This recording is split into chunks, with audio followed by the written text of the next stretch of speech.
What is going on, everyone? We are back for another State of the Franchise episode, and this feels like an appropriate episode to really talk about the entire state of the San Francisco 49ers. Because obviously, of all the wake of last week's owners' meetings comments and what it means today. And of course, we got the draft less than a month away, free agencies pretty much taken care of. So I think it's a great opportunity for Jason and I to look into the state of the franchise. That's Jason Aponte. I'm Brad Graham. We're going to get into it all right now.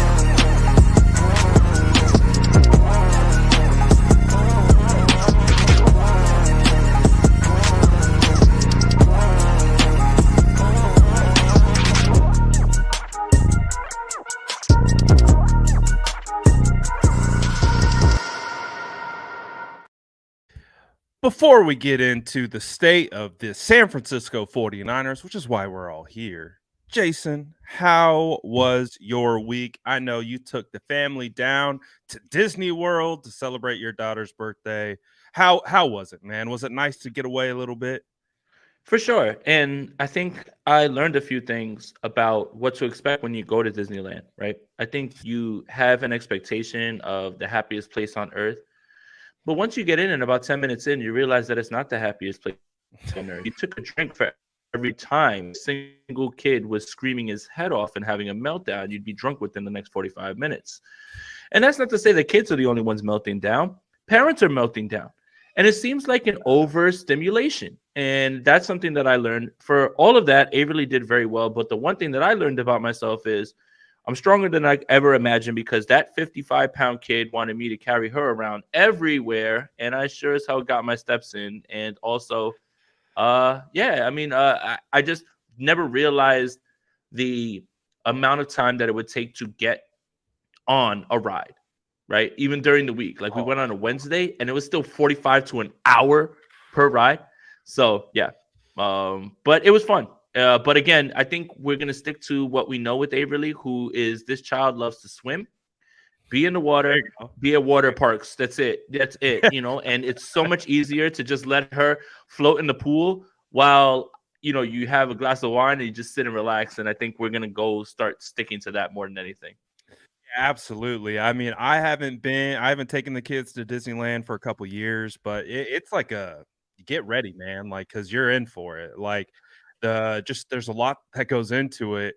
But I'm glad that you had a good time. You're still doing shows, you're still locked in, ready to go. Mhm. And of course, given some opinions on this situation.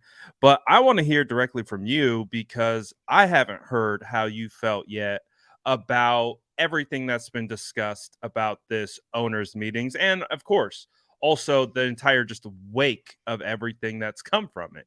So Mhm.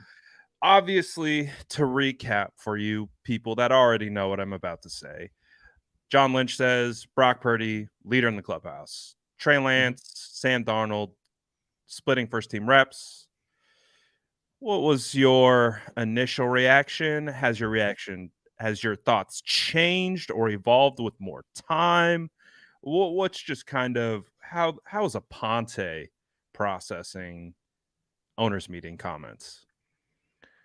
At first, the John Lynch comments were an absolute nothing burger to me. And what I mean by that, Brad, is of course Brock Purdy should be the leader in the clubhouse. And for most of you that don't understand golf lingo, that means the person that's ahead with the least amount of strokes going through all the way to the end of the tournament. And why shouldn't he? 8 games, he played well. And he operated this offense at a level that hasn't been seen for a long time. The other comments that John Lynch made, I felt were a little too optimistic in terms of timeline for Brock Purdy, which Kyle Shanahan kind of pumped the Walked brakes back a on a little little bit. bit. Yeah, he pumped the brakes on them a little bit and said, we'll reevaluate when we get there. For a team that doesn't know if anybody's going to be alive on Sunday, they sure are making some grand statements about what they know is going to happen 3 or 4 months down the line. I guess my biggest thing would be this.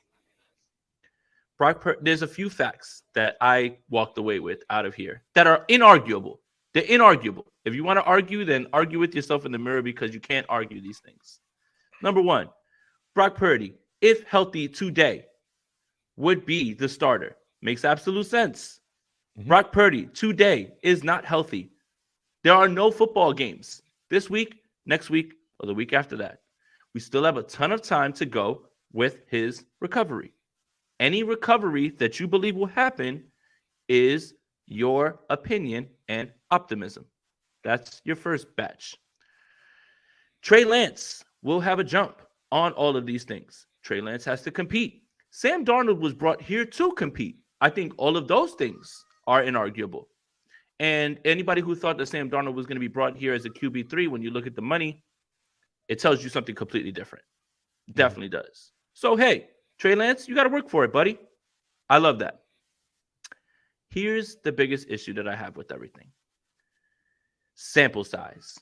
And I'm going to keep saying this because I wrote an article on Niners Nation in which I broke all of this down. There's a sample size of 8 games with Brock Purdy that has people ready to put him in a gold jacket. There's a sample size of 4 games with Trey Lance that has people saying that he can't play football. And there's a sample size of 6 games in which Sam Darnold was terrible for 49 of those other ones that has people believing that he deserves first team reps. Now, the first team reps thing doesn't bother me as much because we don't know the split.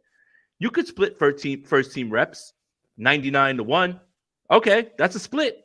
That's a definite split. That's not a 50-50 split.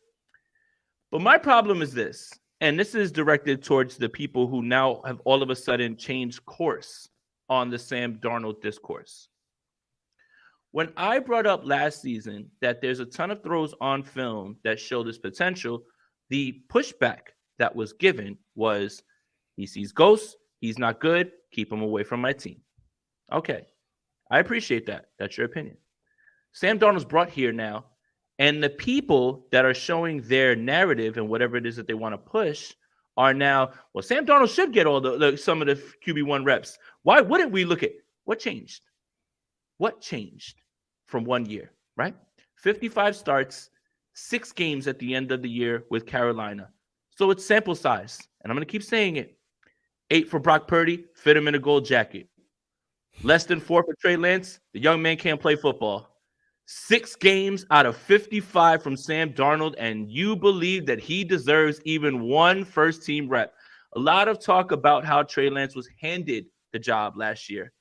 I'll tell you this, sounds like they're handing Sam Darnold first-team reps, and I don't get why no one understands what I'm talking about. That's what I'll say. So to kind of surmise that eloquently said, basically breakdown of what's going on with the quarterback situation, at the end of the day, feels like patience is in order, does it not? Is that kind of deep down below it all is kind of what you're alluding to? Maybe we pause a little bit with the grandiose quarterback 1, quarterback 2, quarterback 3, and slot him in as if it's fact. Rather, this might be a fluid situation with a whole lot of nuance baked in. Maybe we treat it as such. Is that kind of what Bradley Graham? Is that what you get? Bradley Graham, I love you so much as a friend. I love you even more as an analyst. The problem with these sample sizes is people have used these sample sizes to push whatever narrative that they would like to have. Hashtag fits the narrative. Fits Jason. my narrative 100%. All I ask is anything that you have to say about the future of this position is prognostication. What you can do is be objective with all of these sample size, and I would expect 49er fans to be a bit more patient with labeling anyone anything because of the situation they just had with he who shall not be named, right? It's insane to me that people, 8 games of Brock Purdy, unquestioned franchise quarterback, unquestioned. Like it's no chance that there's no chance that anything bad could ever happen. Jason. And also, Brad, he's ready to go by training camp. There's no setbacks. There's nothing that can possibly ever happen. We live in a perfect world as 49er fans. And as 49er fans, everything always goes as expected, right? That's absolutely false. Again, another inarguable. Nothing ever goes right for the 49ers. Nothing ever is a perfect world scenario. Mhm. But the sample size has shown me, and it asks for right now, what I'm seeing from the sample size is showing me everyone's personal bias and showing me what everyone wants to be true, as opposed to using the information you have and gathering further information to understand fully what is going on. And that's really where I'm at with it more than anything. We're talking about a chance that Trey's going to have with Sam Darnold. Let me double and triple down.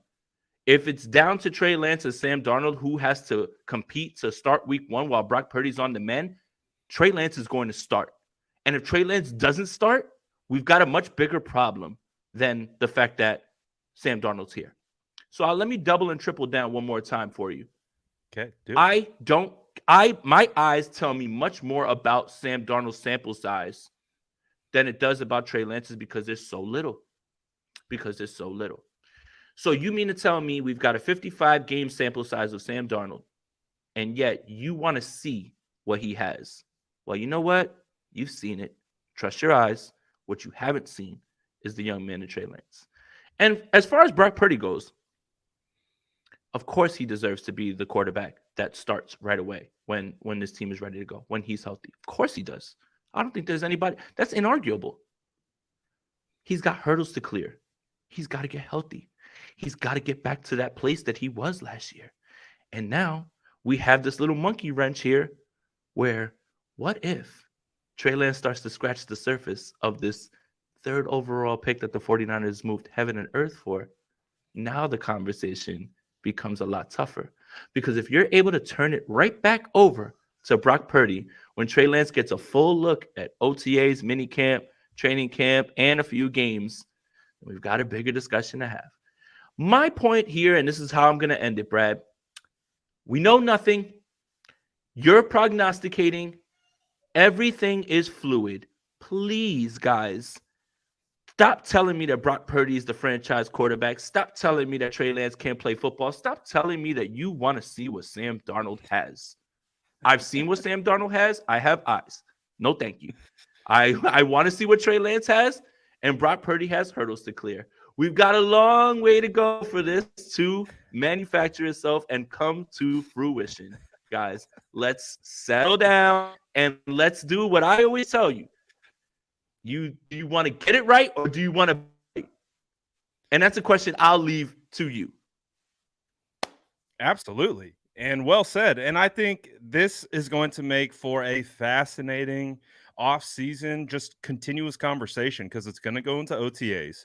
As we know, Brock Purdy will be out. It's going to be Trey Lance and it's going to be Sam Darnold. And I also imagine it's going to be either a undrafted free agent quarterback and or a drafted quarterback, maybe in the 6th or 7th round. They need additional quarterbacks. They're going to need four quarterbacks at OTAs. They only have 2 because we're not counting Brock Purdy. So there are going to be additional quarterbacks that are going to be on this roster. And not to necessarily come in and push Trey Lance or even Sam Darnold, but they need camp arms. We know how it works, Yes. and it's going to translate into training camp. So the big thing with all of this is that it is fascinating because what do we know about Sam Darnold? When you talk about the sample size, when you look at it, his issues all come down to processing and seeing the field and operating within a system, getting it out on time, doing those types of things, right? I think those are the things that I pointed to as him being a bust coming out of USC into the league and all those different types of things, and we saw materialize at the next level. What I find to be fascinating is, just like you said, like go gather more information. And as you know, my whole thing switched before Sam Darnold was here. Talk about it. He went from a guy in 2021 where I was up and down Twitter. Go check my Twitter, type in Sam Darnold. You are going to see me freaking out about the possibilities of the 49ers trading for Sam Darnold. Mm-hmm. But when we got into who's going to be quarterback 3 for the San Francisco 49ers or a additional quarterback, because it does appear that at minimum, Kyle is going to give Sam Darnold a shot, not just insurance policy. My whole thing changed because now we're looking at Sam Darnold as a 25-year-old quarterback who flamed out of New York, went to the Panthers with who's a Rule, and we knew Rule was on the outs there for a second. Yeah, Ben was McAdoo, he gets hurt. And couldn't be Baker. Yeah, he put some bad stuff on tape, right? Like couldn't beat out who? Baker Mayfield.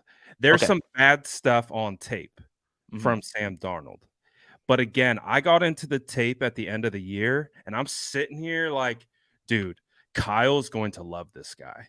Like, when you see Sam Darnold on time, making the right read, throwing the ball, you're like, oh, Kyle's out here salivating. Because you know Kyle has loved Sam Darnold. It's he has.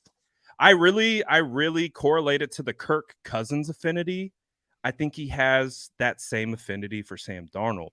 So what I find fascinating about this offseason is I've seen on tape that Sam can do it. Is he going to do it consistently? Is he going to do it consistently at a high level? We have no freaking idea. But what I can see is that he can.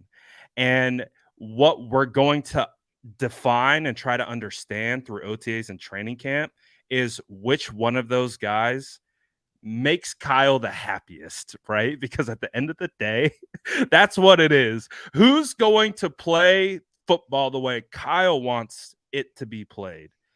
And with that being said, Kyle has had a different offense, or what feels like a different offense for Trey, a different rhythm that goes into play calling, a different formational standard for Trey's base plays and things like that. Do we see a level playing field in regards to how everything is called, or do you think we still get kind of that Trey offense where they're really trying to utilize quarterback power, zone read, but we saw that with Purdy. I mean, we saw Kyle try to run Purdy up the middle. So what do you think? What do you think about that dynamic of like actually getting into the nuts and bolts of what this competition could look like? Do you think it's going to be similar offenses? Do you think it's going to be split down the middle? This guy gets 3 first-team reps. This guy gets 3 first-team reps, and it's like a constant rotation.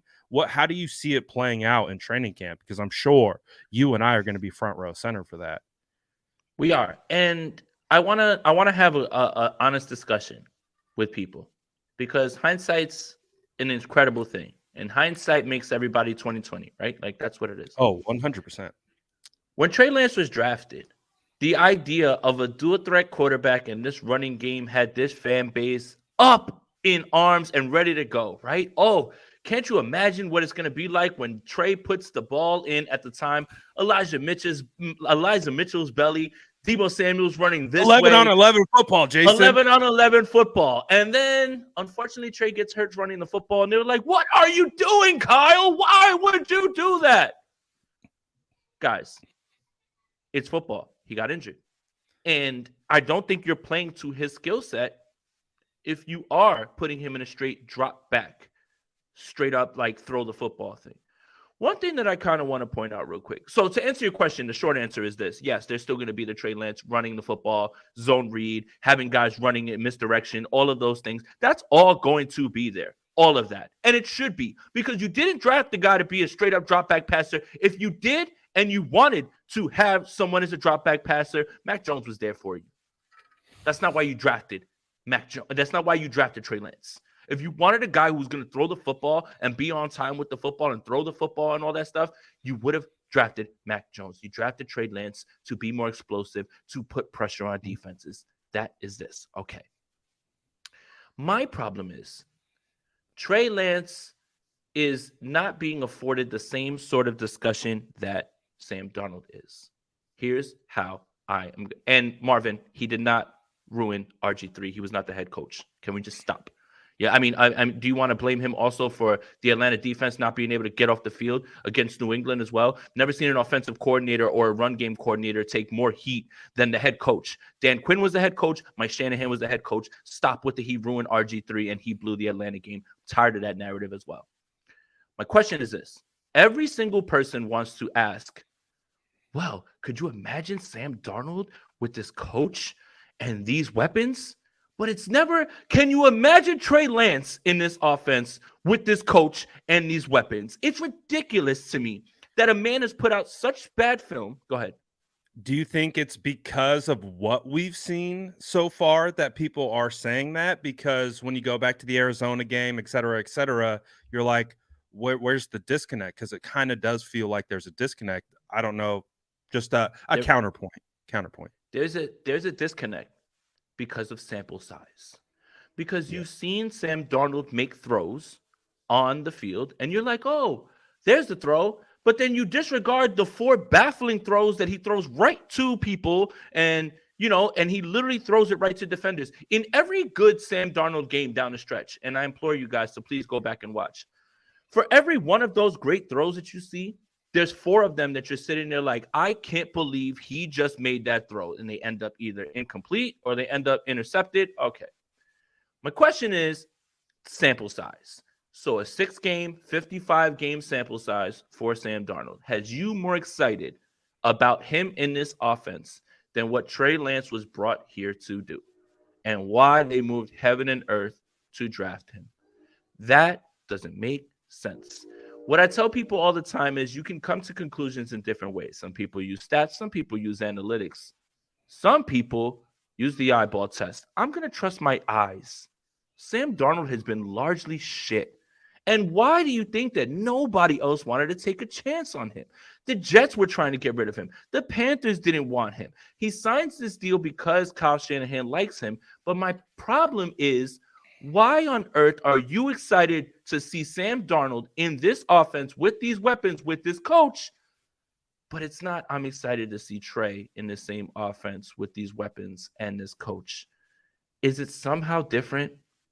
That's the question that I have. And that's the part that bothers me the most, I think. It's never, let's see what Trey can do. It's Sam Darnold has been terrible for a long time, but let's see what he can do. Well, you know what? I've seen what he can do. I'm good. Let's see what the kid can do.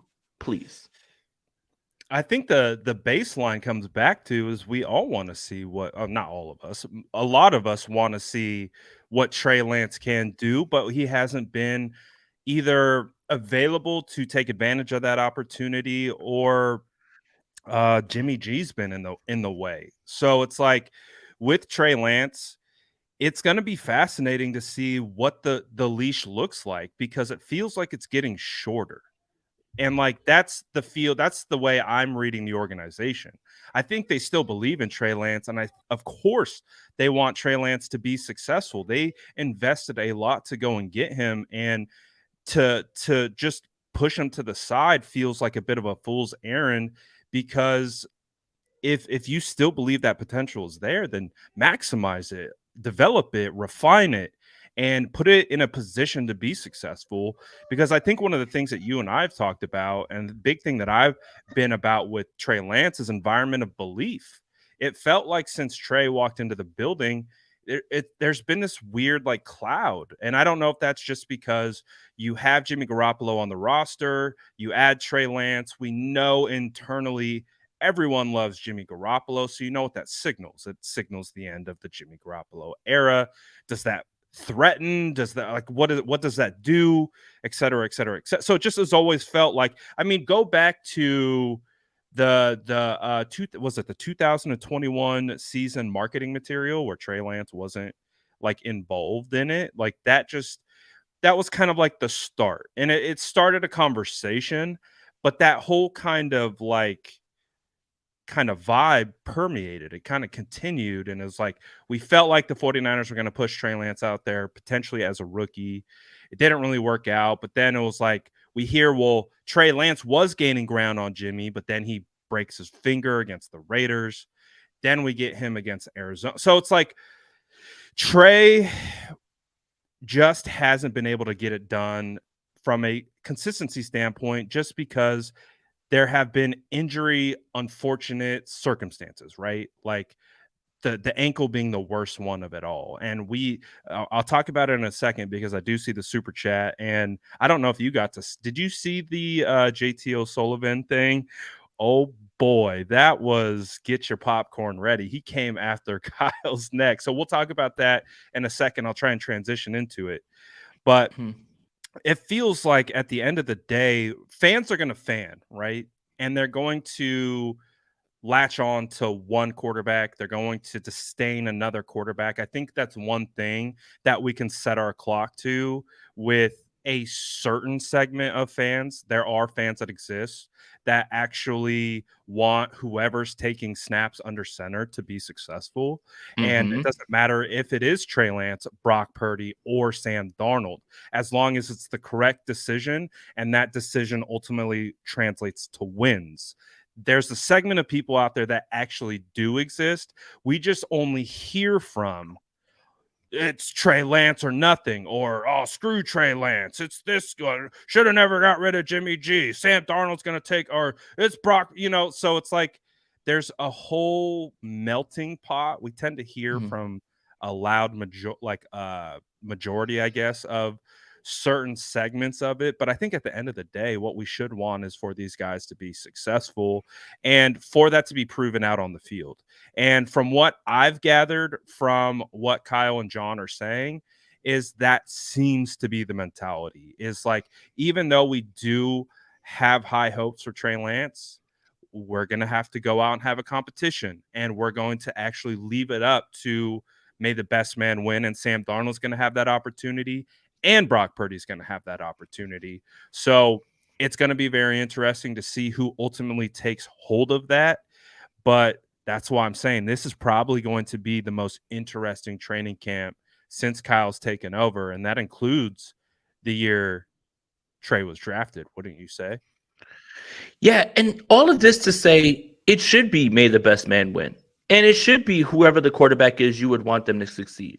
That's been my point this entire time. Right now, what you're doing with these three quarterbacks is you're in a sports book, and there's odds, and there's Brock Purdy minus 175, and there's Trey Lance plus 250, and there's Sam Darnold plus 500. I don't see why you need to put your money on one of these guys when it should be whoever the best man is and whoever brings home Super Bowl number 6. Again, do you want to be right or do you want to get it right? All of those things that I said about Sam Darnold, are absolutely true. But if he has truly turned the corner, as evidenced with his play in those last 6 games, because he was far better when Ben McAdoo took away a lot of the deep shots and allowed him to operate intermediate. DJ Moore reaped the benefits. So did Terrace Marshall. The only reason I noticed is because I love DJ Moore and I watched the Carolina Panthers to see what he's doing. DJ Moore was cooking out there. I was like, oh, I went out. I'm like, I got to go get some DJ Moore stock. Right. I was like, I might not have been familiar with your game as of late because it's been kind of quiet. And I was like, oh, damn. It's like DJ's out here cooking, man. But my question is to the people that are so confident that what you saw in those 6 games is what Sam Darnold is why are you so confident? And people turned back to me and said, do you remember Alex Smith? And yes, I do. But I think you prove my point when you say, do you remember Alex Smith? Because you can't name another quarterback who has played so poorly earlier on in his career, and all of a sudden, the lights have come on. No matter where they were drafted. You can't. You cannot. Jeff George, high draft pick, bounced around. Would you consider Tannehill as one? No, that don't count. No, that don't count. A converted wide receiver to quarterback was not drafted high to be the guy. You cannot name another player, another quarterback who is drafted highly, moved on to another team after a large sample size of not being good, that all of a sudden the lights came on. What if Alex Smith was the exception and not the rule? Don't point to the one situation that this happened and say that's what's going to happen when there's a larger sample size of quarterbacks who have not done what Alex Smith has done. What if Alex Smith was the one guy who actually had the wherewithal and had the brain to turn his career around and had the coaching support to turn his career around.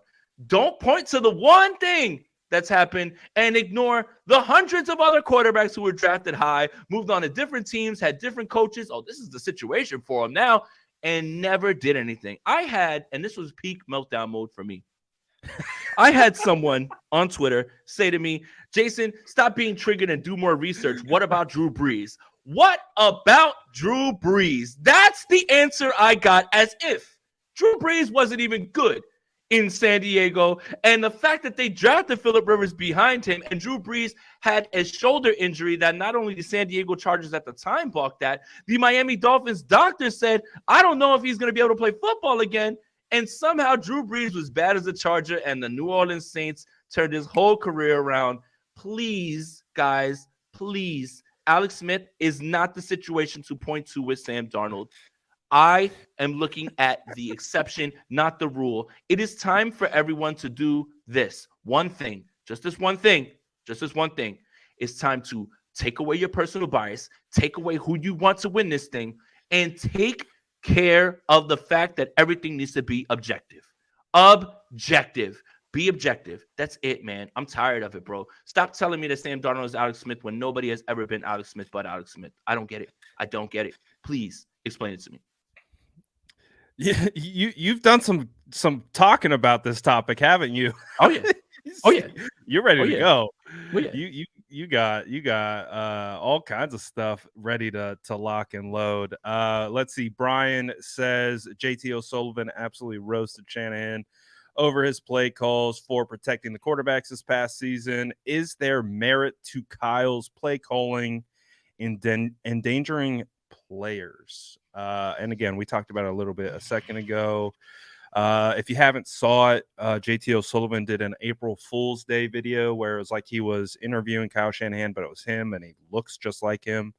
I'll give my quick kind of overall view. Like, it didn't feel playful. It felt like there was some like genuine disdain for Kyle Shanahan, and I could be reading that wrong. I thought when he was calling him Mike and then did the whole segment on like nepotism. I was like, this feels a little close to home for JT. But again, what was your, and that's not really what Brian's asking. He's asking about the ongoing debates since the NFC Championship game. Brock Purdy, Josh Johnson, Trey Lance, Jimmy Garoppolo, you name it, right? Nick Mullins, CJ Beathard, all have been hurt with Kyle Shanahan. So what is your takeaway from what JT was talking about? Well, first of all, before we get into the Kyle Shanahan talk, which is the only thing that really matters, I guess, and I'm about to say something that's thrown away, but the 49ers haven't had a starting quarterback have a full season since Jimmy Garoppolo in 2019, and everyone else before Kyle Shanahan got there was getting injured as well, too. So let's just make sure that we talk about that as well, because everyone seems to forget there's a bigger thing going on with injuries in San Francisco, and maybe the fact that they take chances on players who have been chronically injured their entire career and usually have gotten injured year to year and take chances on them and bring them in and say, this is the year they're going to be healthy. Maybe that has a little bit to do with it. But okay. To talk about JT O'Sullivan's video, JT O'Sullivan's video is, for me, largely with the interview process. If you noticed last year, he did an April Fool's video about his quarterback rankings. And he was talking about the way that, I'm going to put it out there. And if you haven't seen it, I want to make sure you listen to this. He put it out there about the way that people evaluate black quarterbacks. And he talks about how they are always given the same criticisms, attitude problems, can't read the field, can't do he was literally making an April Fool's joke about that. So when he does it, it's a joke, but it also has a little bit of truth behind it. Okay, so this is another April Fool's thing. And him talking to Kyle, talking about nepotism, all that stuff. I did feel that it was a little bit of jabs, but I did feel that a lot of it is a joke, right? He has been this way with his April Fool's videos going back to last year. When you talk about these plays in particular, you have to look at the plays themselves and how they develop. So the Trent Williams play in which Trey Lance gets injured, Trent Williams misses a down block. We love Trent Williams. He's the best in the world, but he misses his block there. He missed his block. He was supposed to get over to one more block and get to the next level, missed the block. You can blame the play call all you want, but if the execution is done by Trent Williams, then the play is successful and maybe Trey doesn't break his ankle. Okay, that's one play. And then the Brock Purdy play, famously, why are you leaving a backup tight end to block Hassan Reddick, all of those things? Okay, it's happened plenty of times. It just so happened on this play that Brock tears his UCL. Now, I could nitpick. Brock could have stepped up, thrown that thing a little bit quicker, gotten that ball out a little bit faster if he was a little bit more on time, because Ayuk was already going to be out of his break and you get that ball out and it's right there for you to see. I don't necessarily put it all on the fact that there was a backup tight end. I put it on the fact that the backup tight end blew his block, because other backup tight ends have been able to hold that block for half a second longer. Jimmy Garoppolo's injury comes down to, I think that was really, really just poor luck. The bottom line is this. I think what you are missing in terms of this is it's not the play calls itself. It's the execution. And who does the execution fall on? The coach. And I think that's the part that we're missing. It's not the play call itself. It's the execution. And execution falls on the guy who is preparing his team throughout the week. That's the part where you can still say, Kyle isn't perfect. I don't want Kyle fired, but Kyle has some work to do. And he absolutely does. And I do think that's the part that's being missed. Everyone wants to blame the play call, but you should be blaming the execution. And if you're looking for a reason why the execution isn't there, you should probably look at the head coach. Love you, Kyle, but this is the only way that I can rationalize this in my mind. You can say Kyle needs to work on things without saying Kyle needs to be fired. And I think that's where we are right now at this point. Yeah. So I would say I agree with the execution part of it. I do think that when you go back to all those plays, you're looking at a lapse in execution. There's something being missed by a certain player that translates into this kind of snowballing effect. So because the execution wasn't met, there is going to be a variable that's added into the specific play because it doesn't work, or the defense read it, sniffed it out, they had an answer for it. And welcome to football, ladies and gentlemen. That's why we play the game, and that's why these guys game plan for weeks on end, trying to get the upper hand on their opponent, and why we see so much pre-snap shifting from Kyle Shanahan. He's trying to identify pre-snap and get these guys moving into specific spots.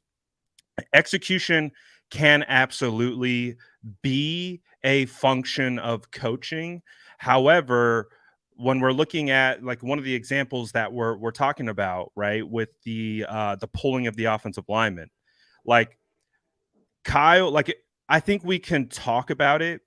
Like, yeah, I don't think Trent did it properly. I don't think Aaron Banks took a wide enough pull step. I don't think, because he didn't take enough depth in his pull step, he ran into Mike McGlinchey's guy. And I know JT's point was Burford and McGlinchey should double and then go down, but I don't have a problem with Mike being singled up on a down block because Mike did his job. He absolutely destroyed that defensive end. So I don't think that's the issue. I think Aaron Banks needed to take a wider kind of more depth. You're taught to take depth with your pull step, not just go angular. Because you have to clear.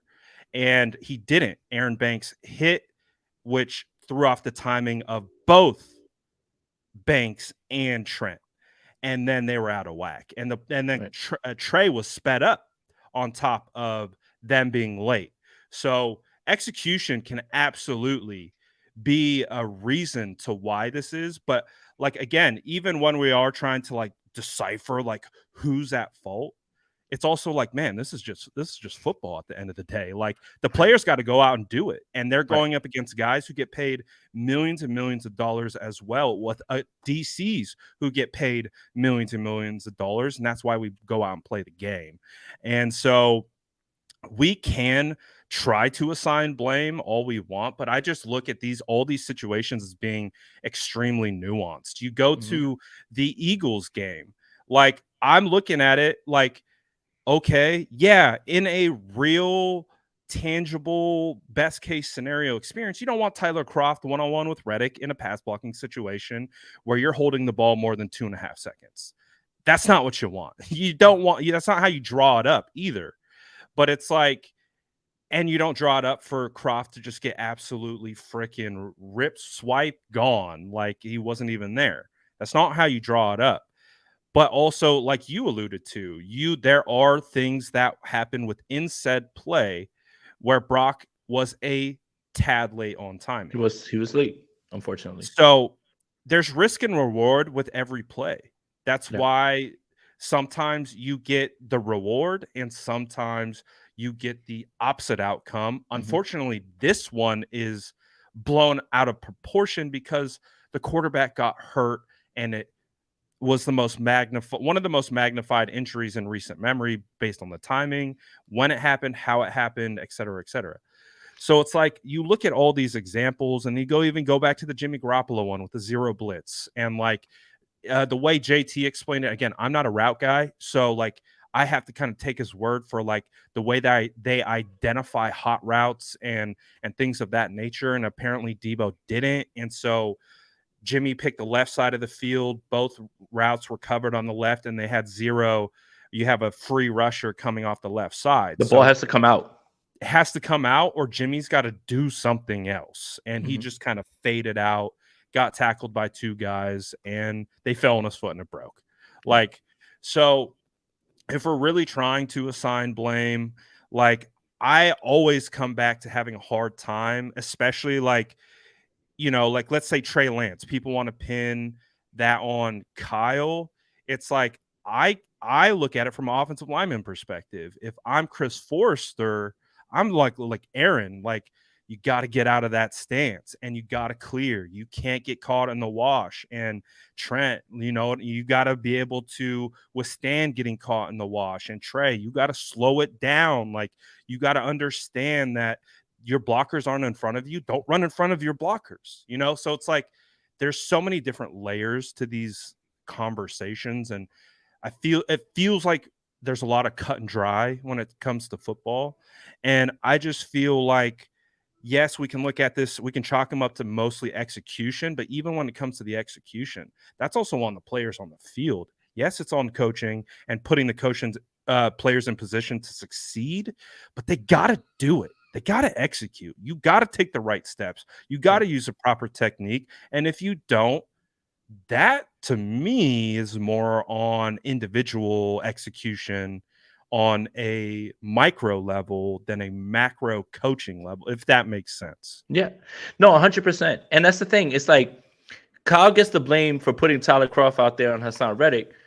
Why aren't you blaming Tyler Kroft for not holding his block for half a second more? Like it would be more on Tyler Kroft than anyone else. Like, and it's because it was an open shot. He schemed up an open shot. And it's worked 100 other, like when it works against the Seattle Seahawks, and it literally worked, with the same sort of design. There was no, oh, what are you doing with a backup tight end? It really boils down to what type of person are you? Are you a results guy? Or are you a process guy? Now, let me explain. Good point. Result is always going to be king, right? Because when the play goes bad, nobody ever figures out the process of why it went bad. They just look at the play and say, that was bad. But it's never, hey, was it this guy? Was it this guy? Why I'm a bit more of process is this. There's ways to have bad process that lead to good plays, and there's sometimes where good process doesn't lead to the right result.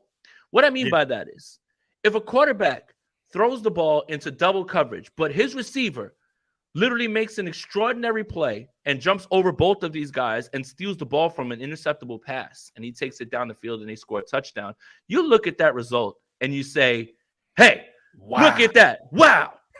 Me, I look at that and say, well, I'm glad that worked out that way, but good God, was that not the right throw? Now, right. I want to also preface that by saying we have far too many people that are worried about process when it comes to plays that aren't as nuanced as that. What I mean is, like, if it's not the worst decision on the field, There's no reason to look around. Like when Jimmy Garoppolo throws the ball in between two guys and he bangs it in between two guys, and all of a sudden, boom, it's a big gain, and you're like, damn, well, he had this other guy open. I think that's a little bit more nuanced than just the outright wrong decision. The outright wrong decision that should be analyzed a little bit more. Process over results always for me. You can have good process and have a poor result. You can have poor process and have a great result. I think the situation is much more nuanced than just the play caller itself. I do think that we need to look at the players for their execution, and then that brings me back to coaching for the execution. So I do think there's a larger discussion that needs to be had. Kyle is not short of blame here. Let's just make sure that we get this out there, because at the end of the day, when the team is winning games and they've won 8 and 9, 10 games, and we're all saying Kyle's the man, well, then the same sort of discussion needs to be had when things don't go right, because you are the coach. It's the same deal with the quarterback. When the quarterback wins, he gets a quarterback win. When things aren't going right and he's not playing well, he gets the blame. For me, I just think that this conversation is much more nuanced than Kyle is a bad play caller. Kyle's putting guys in actual, bad spots. But I think it's a little bit of almost everything, right? In certain situations, maybe you don't call that, but Ayuk was running right open. Purdy, if he steps up and throws that ball just a little bit quicker, boom, you got yourself an explosive play, and the 49ers are doing exactly what they thought they were going to do to the Eagles. And I just do think that, again, instead of blaming Kyle for having the tight end block, maybe the tight end needs to be looked at like, why didn't you hold that block for a little while? For me, it's just such a nuanced conversation that it's not so black and white that it needs to just fall at the feet of the coach. But the coach isn't going to escape blame, and he shouldn't, because he's the head coach. Yeah, and I think that's well said. And if I had to give my objective feeling about not knowing the intricacies of how that play was designed throughout the week, what their plans were, I mean, it was the sixth play. That was something that they definitely had in the chamber. Script. And it was going to hit. If Brock was able if Brock didn't wait for Ayuk to get open, he got to throw it before he's open. Threw it as if he was going to be open. We're probably talking about a walk-in touchdown. And Brad, seems to me that's a guy who is getting his first few reps and only in his 9th game as well, too. Wait, so he's not perfect. Wait, so you've seen things that make you encouraged. But those are the little things in which I say we are still gathering information with Brock Purdy. And those are the little things. Those are the little things that comes down to it with quarterback play. So that's why the whole running to it's got to be Brock. Brock is the leader of the clubhouse. He's got a long way to go. And we have seen quarterbacks come out like the world on fire, not develop. Not saying that that's what I want for Brock. Not saying that that's what I think will happen. But there is far too small a sample size for me to jump out the window and say, franchise quarterback, this guy shouldn't play, give this guy a shot. That's the stuff that we're talking about. For as much as you were impressed, and I was impressed with what he did, he's still got room to grow. And whether that makes you happy and that's what you're pointing to it, and you're saying, this is why I'm encouraged with Brock Purdy, I don't argue that with you. But there are far too many people that are absolutely sure that there's no chance that Brock Purdy can't get back to that level and all of those things. This, for me, is a perfect talking point when it comes to that. Step up, throw that guy open. That will come with reps. That's why you don't jump out the window. There's a lot of gray area with football, and people don't talk about it that way. But again, like kind of what I was talking about is like, if I have to be objectively upset with play calling from Kyle Shanahan, I didn't like the Josh Johnson play right after that, where he has George Kittle coming across the formation to try to like pass block Reddick. Like that's a hard. I mean, you had basically Jawan Jennings there to be a cushion to allow Kittle to get over. But again, like I didn't love that play. I thought that was like, ooh, like especially after like the circumstances of events that led up to it. It was like, yeah, maybe we don't go back to a similar play like that. Like I feel like the first play where Brock got hurt, I can rationalize that was a good play call in my opinion, because it was there. He schemed it up and the execution wasn't there within said play. But then I think going to have Kittle scream across formation to block Reddick yet again with Jawan Jennings there, and then Josh Johnson gets like destroyed. That's where I'm like, all right, Kyle, come on. We Come don't on. we don't got it. We don't got to go back to it. Especially with Josh Johnson. Right. I was like, we could do something different there. Like, I don't think that's the call you want to make. Like, I have more problem with that call than the actual call where Brock got hurt. So there's plenty of nuance, right? We're not going to agree with everything Kyle does, like, and all that stuff. And so there's the gray area, right? Jason has his hands up. So we are going to respectfully call on Jason. Yes, Jason, what do you have to say? I love the comments about the players know more than Jason. Well, sure, they play NFL football.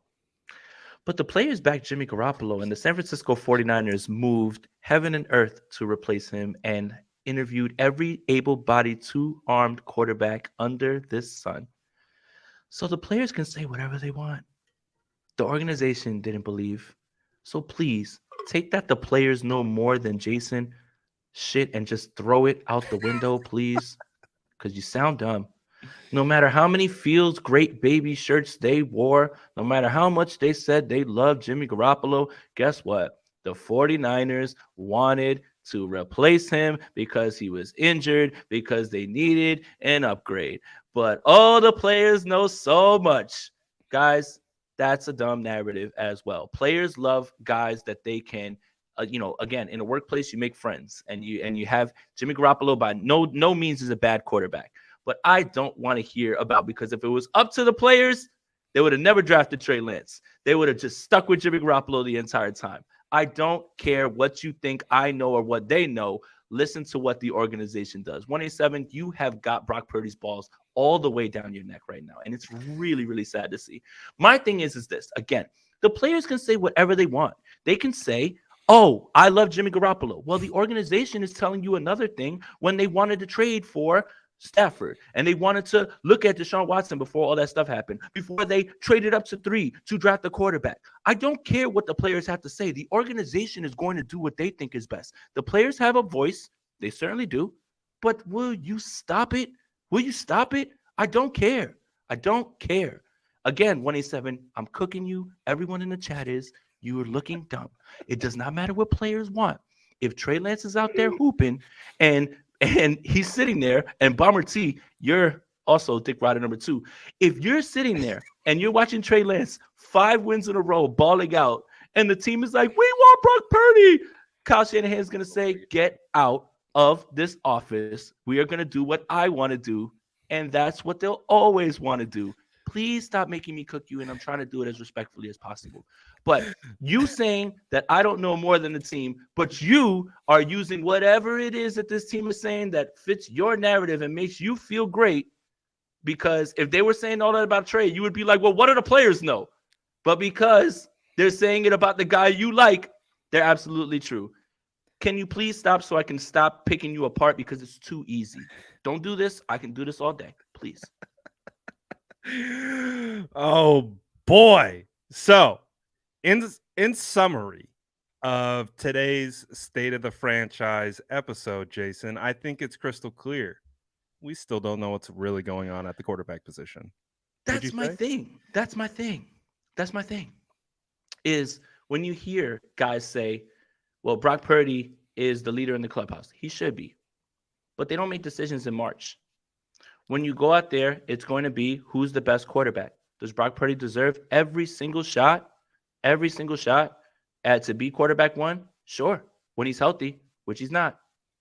I'm not Mr. Know-It-All. You're just Mr. Don't Know Shit. You're just, again, if Fred Warner said that Trey Lance is the guy and he has it, you would say, Fred don't know shit. What is he talking about? It's Brock Purdy. What does he know? It's always whatever you want it to be, and it's never what it really is. Of course they're going to say that about Brock Purdy. He played great. He deserves that praise.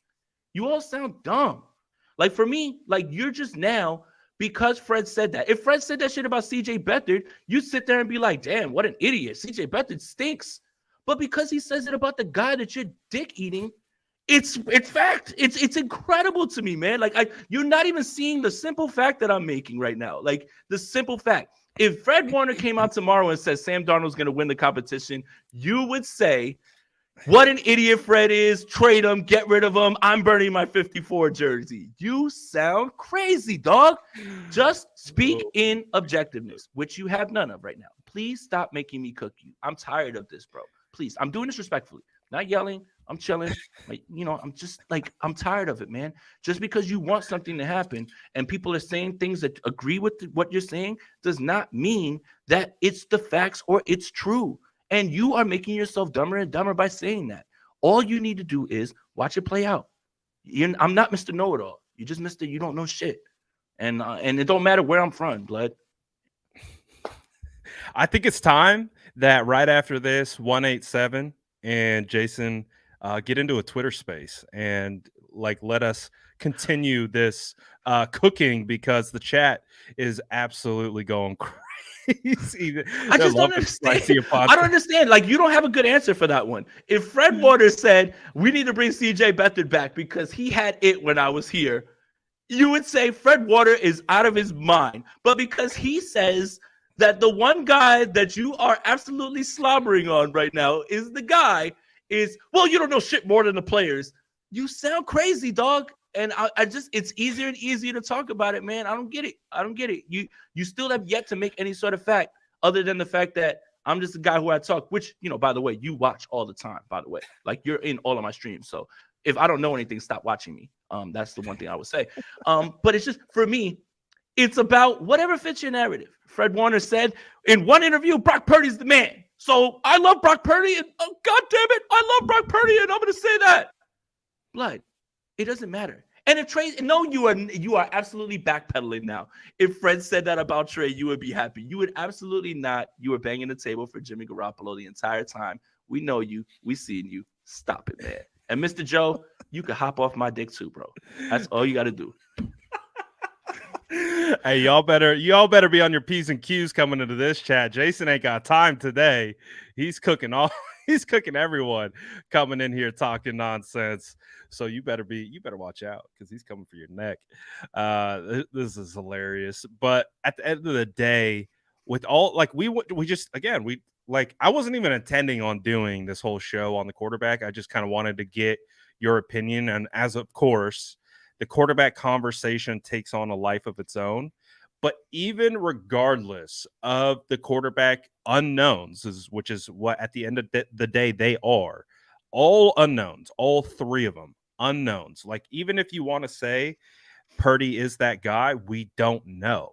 Because we don't. He had a serious injury, and we got to see how he returns. And you never know how these guys are going to return from a serious injury. So you always have to keep that in the back of your mind. So regardless of all this back and forth of like, this is the guy, that's the guy, your guy sucks, this guy's him, we don't know. But looking over at the entire roster, because that's now been kind of put to the side, it's back to quarterback being the number one point of discussion. The roster as a whole is still fire, right? The San Francisco 49ers still got good coaches on their staff. Mm-hmm. And they're still the best roster in the NFC right now. The Philadelphia Eagles are not better than they were last year.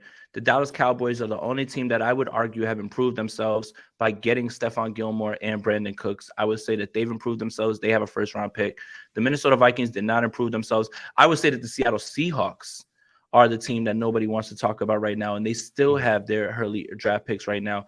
They are absolutely a team that's improved themselves. The gap is closing, but absolutely, the San Francisco 49ers still have the best roster, top to bottom. And when you look at the odds from whatever sportsbook it is, DraftKings, whatever, Vegas, the 49ers are still the third highest in terms of that. And they still don't know who the starting quarterback is. I think that's a testament to coaching. That's a testament to the roster. It's a testament to what they built. And I think the 49ers, for a few more years, while they continue to build this roster in the way that they have, will be in the top of those discussions. And if they ever get the quarterback position figured out for a long time, God help everyone else. So, yeah, again, all of this stuff to say the 49ers are still at the top. So, again, it is what it is. So, And I saw somebody say I'm sensitive. If you can't spell, you can't you can't attack me. You got to Justin spell the says word. Jason has been dealing with kids having meltdowns for a week. At this point. He ain't dealing with it today. Justin knows. He probably been over there. It's insane, bro. It's insane, man. 100%. But yeah, man, this has been definitely a spicy episode. But again, it's always going to be spicy when it comes to the San Francisco 49ers quarterback, and we know that.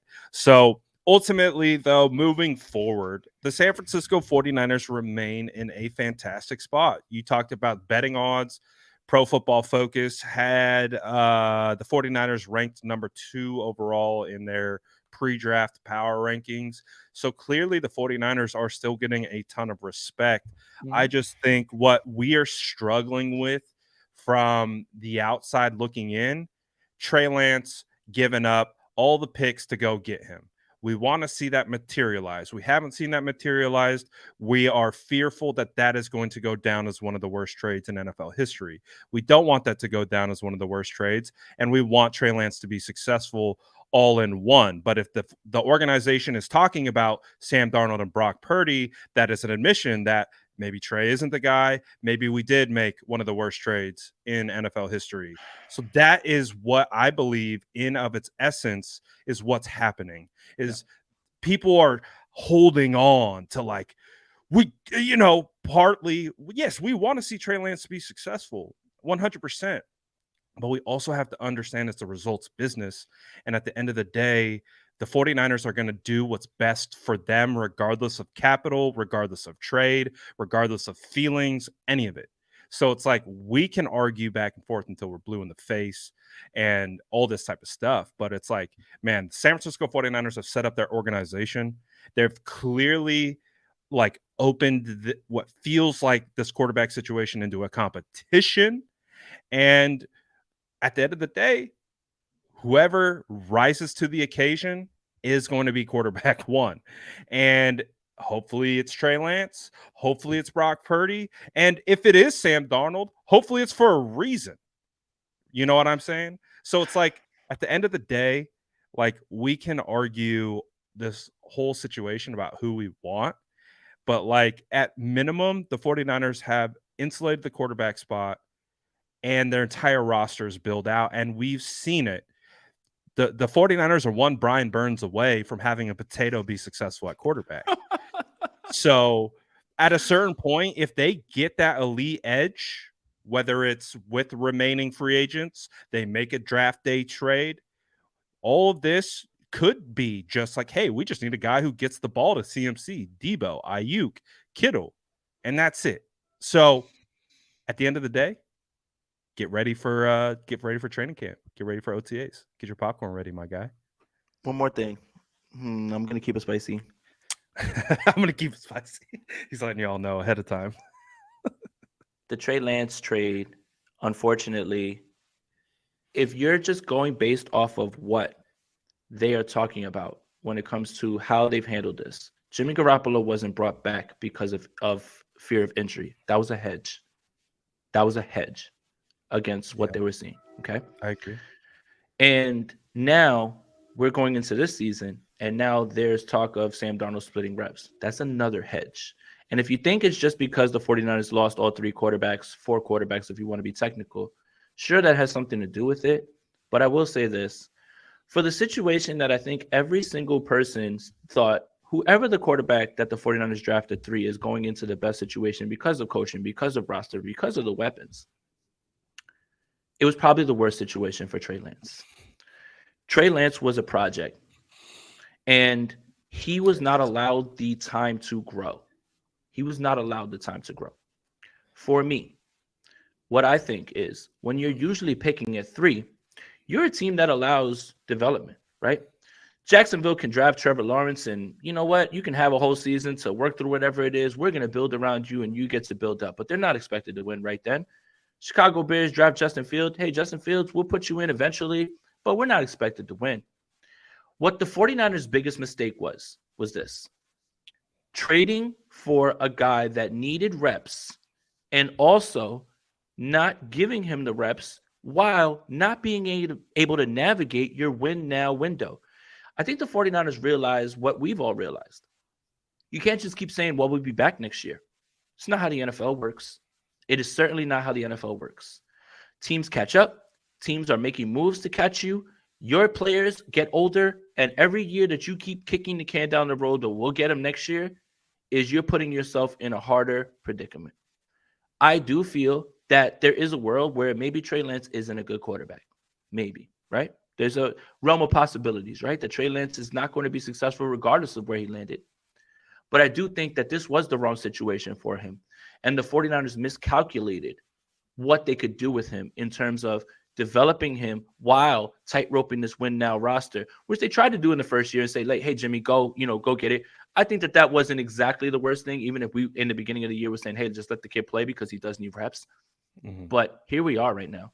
And I just think that when you look at it and you look at the way that they've been moving, I do feel that Trey wasn't given the opportunity. And then you have the injury happen, and here we are. So this trade is going to be evaluated on its results.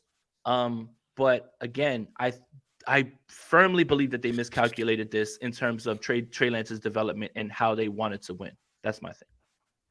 Yeah, no, I think I've talked about that as well. It's like we thought this was the best situation for a rookie quarterback, but it was like, well, not a rookie quarterback that needs development, not a quarterback that needs to kind of retool his mechanics and kind of rebuild from the ground up, because that's how severe it was with Trey Lance. Remember, like, he goes into OTAs with one set of mechanics and he comes out with a completely different set of mechanics. And you're like, you start to realize, like, oh, they're really changing how he plays the quarterback position. So again, it'll be fascinating to see how it ultimately plays out. But yeah, I think that's just where we're stuck on kind of the overarching themes of the quarterback position, less so the nuance and competition and what football is and its in general and like what its essence is. We're kind of more talking about the, like, man, are we really just going to give up that much picks and not play this guy? Like, what, we're just, I think there's so many variables that it makes it really hard to rationalize, like, sometimes what's going on. Brian says, screw practice. We need Trey in a VR Madden playing on all Madden. Man, those windows close fast on all Madden, man. I was watching somebody play. I went to this arcade in Orlando, and they have all the arcade games you can play, Wii U, PlayStation 4, PlayStation 5, and a guy was playing. And I'm like, oh, that guy's open. He throws the football, and that window just closed. Like, so I don't know, man. It would help. But a little bit back to just this more than anything. That's the thing, is there's this weird thing about, well, you can't lose your job based on injury. But that's not true. That's absolutely not true. Right?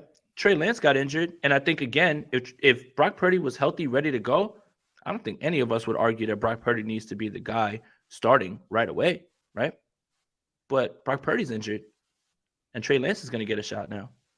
And people are saying, well, you can't lose your job to injury. Well, that's not true at all. It's a results-driven business. Kyle loves the hot hand. Most do, though, by the way. Like, most coaches are going to go with the hot hand. It's not just Kyle. So I do think it's interesting to see that the reason that Trey Lance didn't get reps early on was because it was a win-now team. They went with Jimmy Garoppolo. Cool. Makes sense. And, who can argue? They got, a few minutes within making the Super Bowl again. Next year, you turn it over to Trey Lance. You give him all the reps. And unfortunately, he breaks his ankle in the second game. And then, honestly, Brock Purdy comes in and he plays some incredible football, man. And he looks great in this offense. He's moving the ball. They're scoring 30 points like nobody's business. But now he's injured. So that's just it's always about what's going on now. In a perfect world, Brock Purdy would have just honestly said, hey, they are ready to go. Brock Purdy's ready to go. Go. And just go. And I think everybody will be fine with that. Who could argue, right? 8-0. That last game, you can't really put the loss on him because he got injured on the first play. So Brock Purdy technically hasn't lost a game that he started and finished. He hasn't. Mm-hmm. Not technically, he just hasn't. So, again, We're not operating in a perfect world. Unfortunately, this injury has thrown another monkey wrench and just made the 49ers quarterback position the same circus that it's always been. Always. Every single year. Doesn't matter who the quarterback is. So that's the part that, again, it's like you're prognosticating what you think is going to happen. That's fine. I have no problem with predicting things. I think that's part of what makes sports fun. But we just don't know. And if you're prognosticating, just make sure that you kind of know in the back of your mind that the best laid plans of mice and men, and we don't live in a perfect world. So again, like, it's just we as 49er fans should know better than anybody that things just don't go according to plan.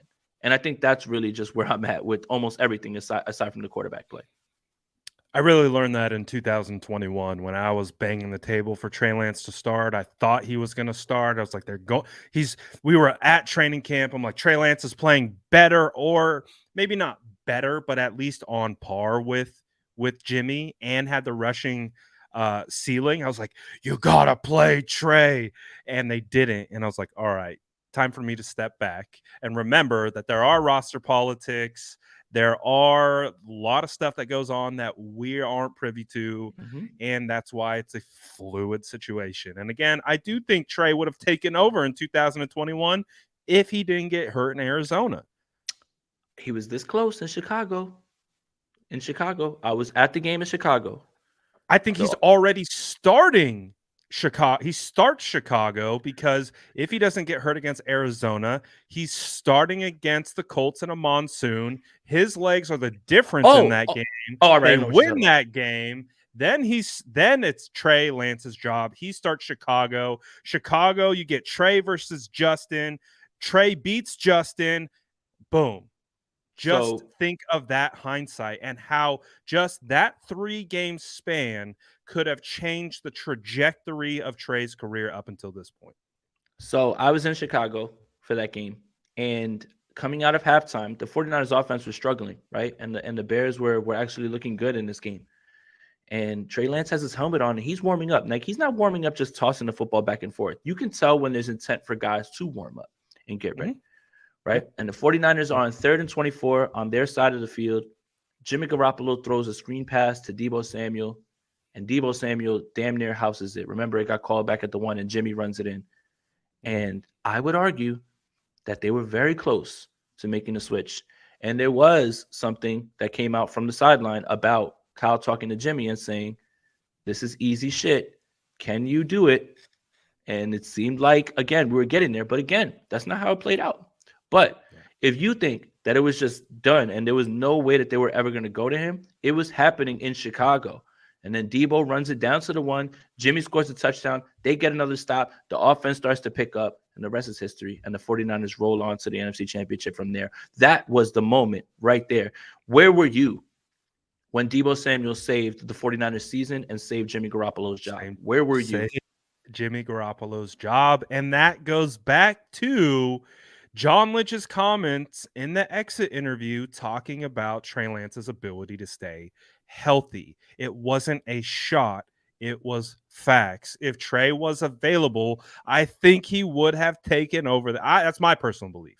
I think the Arizona game was tough. It would have been a tough game against the Colts in that freaking torrential downpour. But I think his legs would have been the difference. And then he goes into Chicago as the starter. And I think you get a legendary game between Fields and Trey. The whole and that if he wins that game under those circumstances, the Trey Lance agenda is through the roof. But Jimmy, or like you said, Deebo takes that thing in. The agenda, after he gets hurt, of course, but the agenda is flipped on its head. And now we're playing catch up. And then he gets the opportunity, then gets hurt again. Now he's playing catch up again. It's just timing has been not Trey's friend. And Kyle said as much. We were ready to go with Trey Lance after the Arizona game, and we were getting ready to start him. He got injured, and that was that. Like, he literally said that. Knee sprain, right, in that game. So again, like, it doesn't matter what happened, right? Like, during that time, it's just the quarterback situation. Again, and I'm going to go back to this. The 49ers, if they have done such an incredible job with this roster, they have done such an incredible job when it comes to coaches and the culture. They've built all those things. The one thing that they've continued to find a way to mismanage, or have, all right, you know what? I won't even say mismanage. Have bad luck with. Have bad luck with is the quarterback position. Just bad luck. Mhm. Just bad luck, right? But All the way at through. what point is it bad luck? At what point is it just straight up mismanagement? And I think we're starting to get into this discussion now more and more when you see what they moved up to get Trey Lance for. And now, you've got a guy who you used the last pick on, who, if he was healthy today, should start right away, right? Like based on what he did. And then you have a reclamation project with Sam Darnold. It's funny to me that Kyle at the the owners meeting said, well, there's a reason Sam Darnold was taken number 3. Well, wasn't there a reason that Trey Lance was taken number 3? Aren't both things kind of synonymous with one another? Both had pretty spectacular physical tools. I'm just asking, Brad. They both needed development as processors. Just asking, Brad. You can't say that. You can't say there's a reason. Well, you look at Sam Darnold, he's put some good things on tape, and there's a reason he was picked number 3. You got to say there's a reason you picked Trey Lance at number 3, right? Dude, this quarterback thing is nuts. I can't wait for the 30 for 30 on Kyle Shanahan's tenure. Wait, is the 30 for 30 actually about 49ers Twitter and the fans, or is it about the quarterback situation? Because I feel like it needs to be both. The quarterback, and they bring in a layer of the fan argument and the narrative change, and ESPN holla at us to do the interviews. So we got you the background, the real like we're in the weeds with this fandom portion of it. So we can definitely put them in the right direction there, right? You know what I love, Brad? You know what I love, Brad, real quick, is, all these content creators, all they do is to just try to drum up narratives, and maybe some of that's true for some people. Yeah. But this team is a content factory all year round, and all we do is like we're sitting in a boat. We're sitting in a boat, right? Picture Brad and I are content creators, and we're sitting in a boat, and we're just moving through. But you know what we're doing? We're not trying to catch fish. We're trying to smack as many fish with the oar and keep them in the boat so we can take it home and eat it. We're not out there with our reels. We don't have to do anything but be out there and be fishermen, because the fish are jumping out of the water into the boat. And I'm like, Brad, hit that one. No, Brad, hit this one. Oh, wait, Trent's not coming back. Oh, wait, he said he's retiring. And we're trying to hit every single fish. That is what the 49ers are. They're the water. We're the fishermen, and we're just trying to keep as many fish as we can in the boat.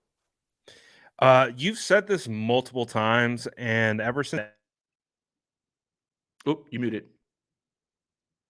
I don't know why my mic keeps doing this. I have a mic issues, but you said this multiple times, and the first time you said it, I was like, damn, he's right. The 49ers are the real content creators. Oh, yeah. Just to them. We just react to what they do. We just like this is what they do. We don't like hate it. We love it. Great job, man. We're imagine if we were, all right, let's just say, I don't know, man, Indianapolis Colts content creators. Well, we would have a whole ton of content right now to talk about whatever quarterback they're going to take. Yeah. But that's boring. Because it's just that, right? Like they're not in a position to go anywhere. Nobody expects anything from them. They're not this prestigious, at least of late, franchise, right? With the 49ers, when you become a content creator for the 49ers, you get all of the content. I mean, for God's sakes, last year, after the Titans game, John Lynch likes to tweet about leaving Jimmy at Tennessee. Boom, content gets created for you. And you just were watching a football game, so we have that to talk about as well. The trade up to 3. Is it Mac Jones? Is it Trey Lance? Is it Justin Fields? We don't do anything but react. And that's it. Like there's not sure. There's content creators who put things out there that are designed to get you to click on it that really don't have too much merit, but are good to drum up discussion. And I think that's fine. Again, once again, I think that's fine. I think the crux of sports talks are hypotheticals and prognosticating, all of those things. I think all of that is necessary. But of course, you don't have to do any of that realistically when it comes to this team. All you have to do is just follow their news. That's it. And that's the content yourself. You don't have to make stuff up about this team. It's all right there in front of you. They can say stuff that is literally black and white, and you look at it, well, this is what they mean by that. Boom, you got yourself an hour episode. Literally, this owner meeting happened last week, and here we are sitting here, and we're just sitting here still talking about the same thing, acting like it's brand new.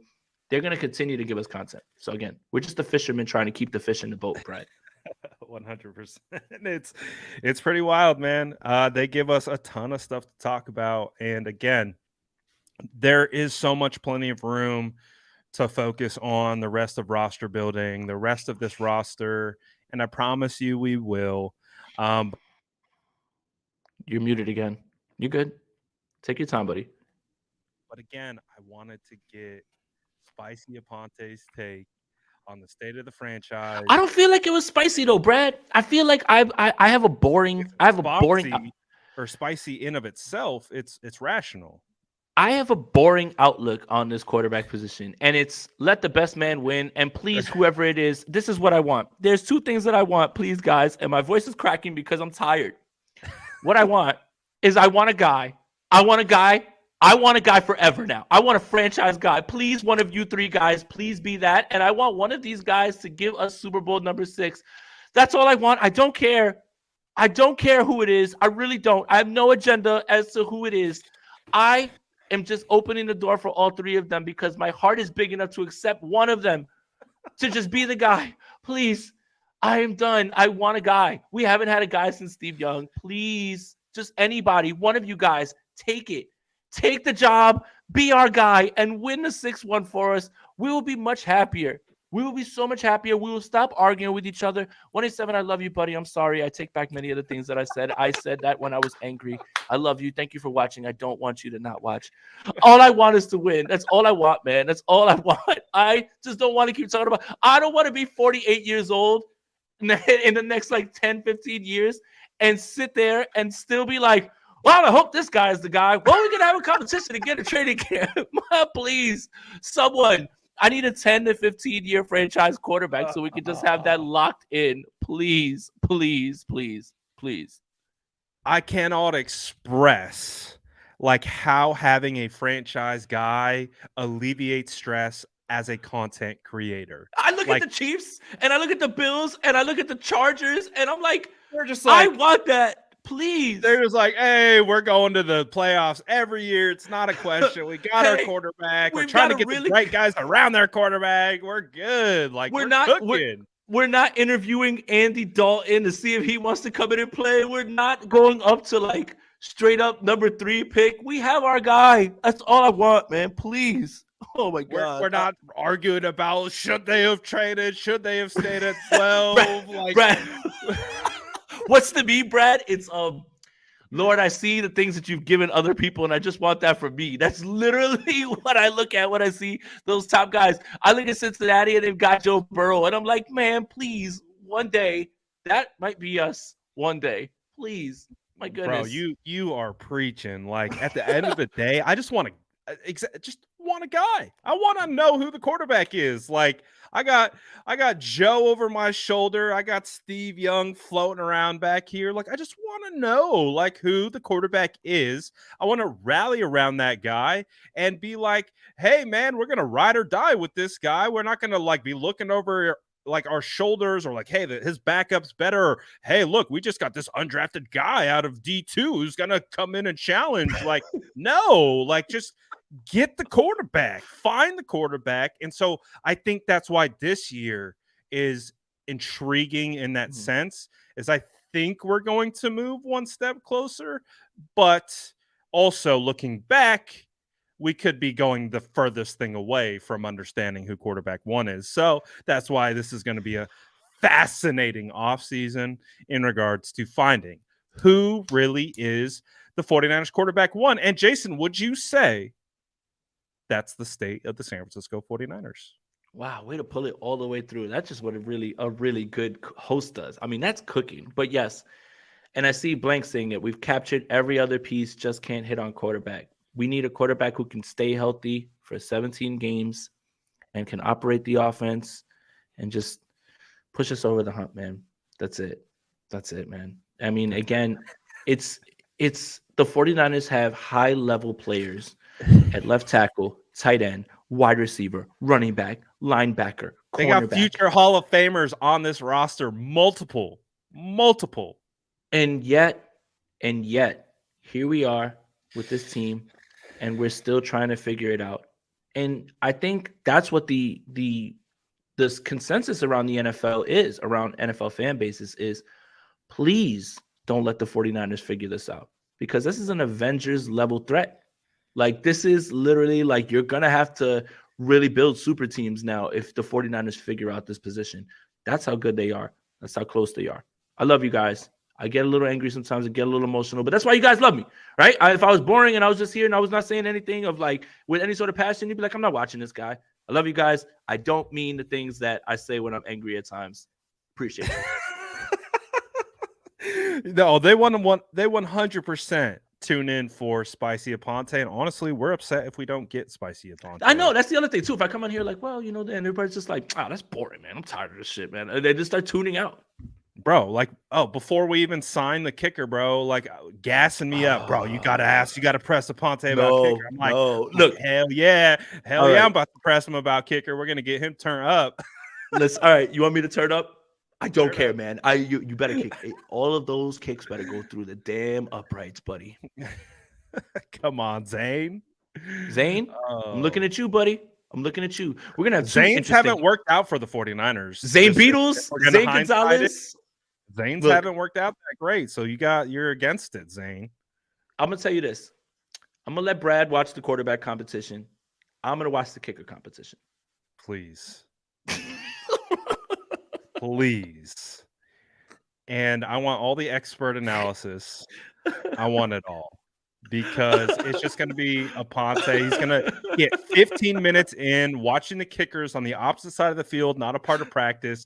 And he's going to be, I'm done with this. I'm done. He's going to walk out of practice. All right, for anybody who's been at I don't know how this quarterback competition is going to go. Like, are they going to just break down and they're going to have a portion where they go with the kicker and everything and they just go ahead? Because if you've ever been to training camp, anybody, they're literally walking. It's Tabor Pepper, Robbie Gould, and Mitch Wishnowsky. All they're doing is just walking around practice. They don't do anything. And they kind of get out there early, so they're kicking early before practice starts. They have maybe 2 or 3 special teams periods a week, but it's for 5 minutes. So how are we going to judge this competition? This is how, because they're not going to set aside time in practice when all these quarterbacks need reps and these players need to get ready for the season to just say, all right, it's kicker time. And one guy goes, the other guy goes. I'm fascinated. I think it's going to play out on the field where they're going to have half the kicks for Zane, half the kicks for whoever it is they bring in. But the draftable rookie. If you've ever been to a training camp practice, you know for a fact that they don't do anything, not a thing. Tabor Pepper, Mitch Wishnowsky, Robbie Gould, those guys get the best paycheck to do the same amount of work that I do at training camp. Just vibes out there. It's always vibes. Just vibes only. So again, gonna be a great year, Jason. I can feel it in my bones. The 49ers, the ultimate content machine as we get ready. So we're close to the draft. So I would imagine both. I know you're going to be kicking up draft content, getting those articles out, all that type of stuff at Niners Nation. I'm assuming shows back up this week on your channel. Yeah, 49ers afternoon talk. Just didn't do it today because I'm here with Brad. We had to get it back because I didn't do State of the Franchise on Friday. But yeah, 49ers afternoon talk, usually Monday through Thursday at 4 o'clock, 1 p.m. Pacific. And, Spring Red Option with my guy and State of the Franchise with my guy too. So, yeah, man. I mean, it's going to be a fun time. I can't wait. I'm ecstatic. I'm through the roof. And I need camp to start. But the draft we still have. And I'm interested in a lot of guys that are going to be in the 49ers range. I want Will Mallory. I want Eli Ricks. Yeah, there's other players that I've got too that I'll be talking about. But, yeah, for sure. And we feel you if you have quarterback fatigue. We promise. It's this time. This time I feel like it's warranted. It's definitely warranted this time, just because of the injuries. Sure. I think it's warranted. Well, just like we talked about, we don't know what the heck's been going on with quarterbacks since Kyle's taken over. So it's just, hey, It's kind of all kind of blurring together. Or you could even go past beyond that, back to when Blaine Gabbert was starting games for the 49ers, or whether it's Colin Kaepernick or Alex Smith Oh, don't say or his name. You're gonna get people upset. Do not say his name. That's a trigger name, and that just it's like a dog whistle, and everybody just runs to the chat just so they and can it's say. 2023. They need to get over it. I mean, they say that we need to get over it. All you did was mention his name. That's it. All you did was mention his name.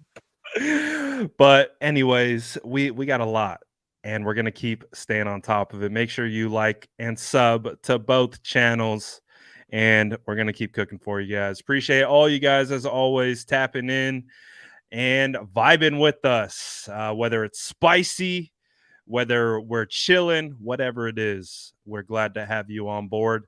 So appreciate you guys. We're out of here for now. Any parting words, Jason? Let's go Yankees. Get out of here. All right, we're going up. All right, we'll see you guys later. That's Jason Aponte. I'm Brad Graham. We're going to get into it all right now.